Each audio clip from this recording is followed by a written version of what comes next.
السلام علیکم معزز ناظرین، ARU وائس میں خوش آمدید۔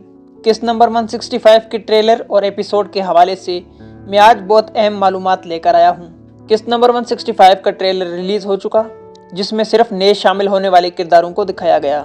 عثمان بے اور بالا خاتون، اورحان اور ہولوفیرا، علاؤالدین اور غنچہ خاتون کو بھی دکھایا گیا۔ عثمان بے کی لک کے حوالے سے کوئی بھی تبدیلی نہیں ہوئی۔ بالا خاتون کو بھی ویسے ہی دکھایا گیا جیسے کہ وہ سیزن 5 کی بالا خاتون ہوں۔ ٹریلر میں کچھ ایسی جھلکیاں بھی دکھائی گئیں جس سے معلوم ہوتا ہے کہ نئے شامل ہونے والے کرداروں میں سے کون کون عثمان بے کے ساتھ ہوں گے اور کون کون عثمان بے کے دشمن ہوں گے۔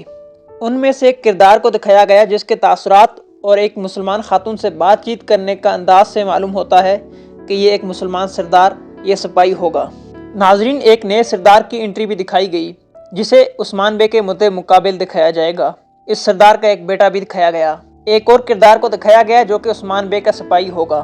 ایک بوڑھی اماں دکھائی گئیں جن کے پیچھے کائی پرچم تھا۔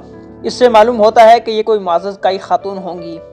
ایک اور سردار کی انٹری بھی ہو چکی ہے جو کہ صلاح الدین ایوبی سیریز میں کام کر چکا ہے۔ یہ اداکار صلاح الدین ایوبی سیریز میں اسکلان کا گورنر رہ چکا ہے۔ اس کے ساتھ ایک اور خاتون اور سردار کو دکھایا گیا۔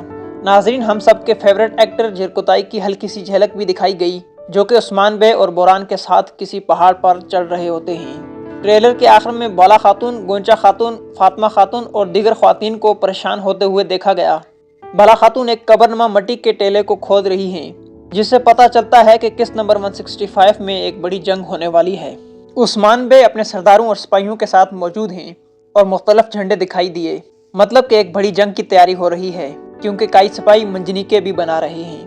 دوستو، کیسا لگا آپ کو قسط نمبر 165 کا ٹریلر اور اس پر کیا گیا آج کا ریویو؟ قسط نمبر 165 2 اکتوبر بدھ کی رات 10 بجے ATV پر دکھائی جائے گی، جبکہ اردو سب ٹائٹلز کے ساتھ جمعرات کی صبح مختلف ویب سائٹس اور ایپس پر اپلوڈ ہوگی۔ آج کی یہ ویڈیو اور ریویو اچھا لگا ہو تو چینل کو سبسکرائب کر جائیں تاکہ مزید اپڈیٹس آپ تک بر وقت پہنچ سکیں۔ اللہ حافظ۔